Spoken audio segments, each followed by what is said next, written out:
may not look it, but these pictures are part of a story of suffering, exploitation, and resistance. You see, at the end of the 19th century, rubber tires were the latest, greatest invention. People in industrialized countries started buying a lot more bicycles and automobiles. Factories suddenly needed a lot more rubber.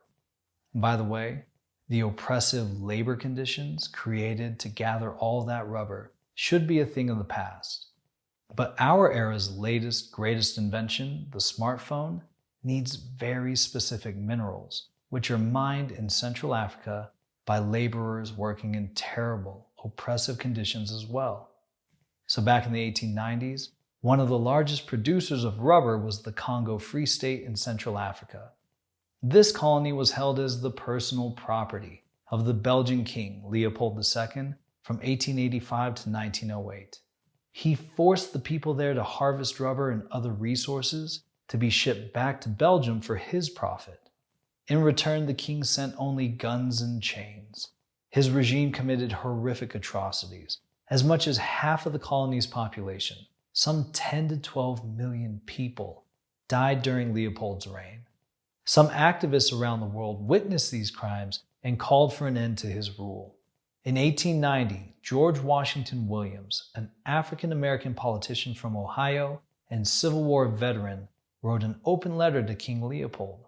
He wrote, "Your Majesty's government has sequestered their land, burned their towns, stolen their property, enslaved their women and children, and committed other crimes too numerous to mention. All the crimes perpetrated in the Congo have been done in your name, and you must answer for the misgovernment of a people whose lives and fortunes were entrusted to you."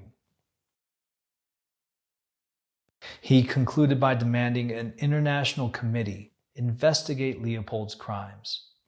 The Congo Free State was 75 times the size of Belgium and had 4 times the population.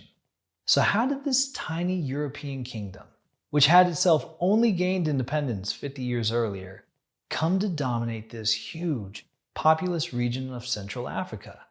And how did this terrible system of brutality end? To answer these questions, you'll first need to understand something called the New Imperialism. Hi, I'm John Arthur, and this is Unit 6, Consequences of Industrialization, 1750 to 1900. In the last unit, we explored the dual revolutions in politics and industrialization. In this unit, you'll learn how they combined to create the New Imperialism, an expansion and intensification of empire in the late 19th and early 20th centuries. Political revolutions created nation-states and nationalism, which provided governments with new ideological tools to mobilize their people. The Industrial Revolution provided empires with new, more powerful tools of communication, transport, and weaponry. With these tools, even small states like Belgium could impose their will on colonies. Old empires like the British and French expanded their territory in this period. Newcomers like Japan, Germany, the United States, and Belgium began to conquer their own overseas empires. This process was most dramatic in Africa. In 1870, European empires occupied about 10% of Africa. By 1914, they claimed sovereignty over 90% of Africa's landmass.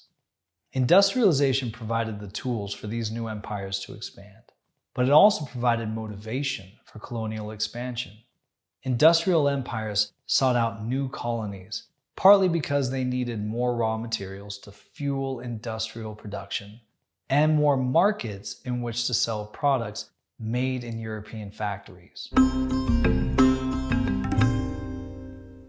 Though they enjoyed the fruits of industrialization, imperial powers did not allow most of their colonies to industrialize. Rather, they only encouraged industrialization where it allowed them to extract valuable local resources. In India, for example, the British laid hundreds of miles of railroad to move raw materials more efficiently to British steamships and factories. Despite imperialist claims that they were bringing the benefits of civilization to their colonies, it was the imperial homeland not the colony that benefited. Within the colonies, society was deeply unequal. Colonial subjects had few or none of the rights of citizens. Ironically, many of the new empires came from the most democratic nation-states of the era, including Britain, France, and the United States. Yet while claiming to be the torchbearers of democracy, these states brutally subjugated the people of their colonies. Colonial hierarchies placed colonial officials and foreign corporations at the top. These officials and companies worked with groups of local collaborators who profited personally. But most colonized peoples didn't benefit from the wealth of their country's natural resources. Colonial governments demanded taxes, extracted resources, and forced their subjects to work for little or no money. Colonization also disrupted gender roles. Before colonization, women in many African societies often held important positions in social and economic life. European colonial authority often erased these positions.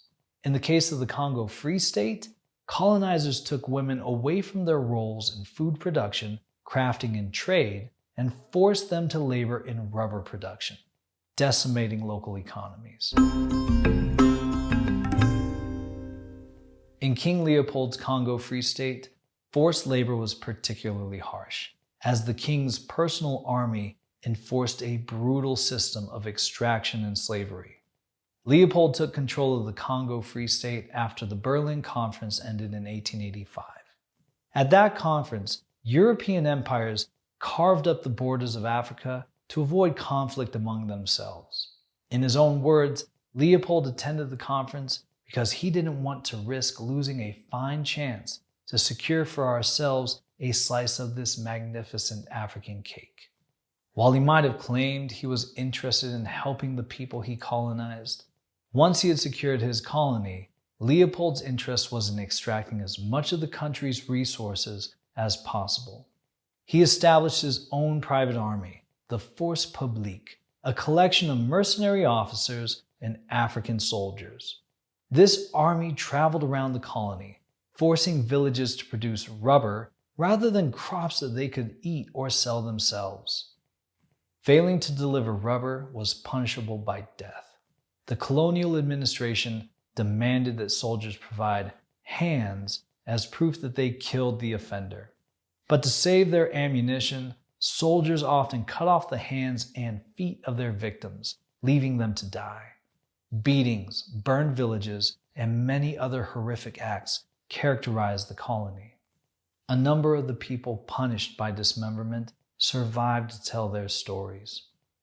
As you learned in Unit 5, there were many people in the long 19th century who refused to accept injustice. Soon, reformers like George Washington Williams and E.D. Morrill heard of the conditions in the colony and began an international campaign against Leopold. They printed accounts of the atrocities, published pictures of victims, and leveraged celebrities like Mark Twain to spread the message. While industrialization provided the tools for colonial domination, it also provided some tools to resist, including mass printing, the telegraph, and photography. But it wasn't only international action that ended Leopold's rule. Local resistance in the form of mass revolts, mutinies, and other quieter forms of disobedience destabilized the colony. These revolts killed colonial officials and, more importantly, cost Belgium a great deal of money. With widespread international pressure and instability in the colony, the Belgian parliament was finally pressured into taking it from Leopold in 1908. Though this ended the worst atrocities, it was not independence. The Belgian Congo would remain under Belgian colonial control until 1960. As for King Leopold II, he died in 1909, a year after losing his colony. Crowds booed his funeral procession. One American poet wrote this after his death: "Listen to the yell of Leopold's ghost, burning in hell for his hand-maimed host. Hear how the demons chuckle and yell, cutting his hands off down in hell."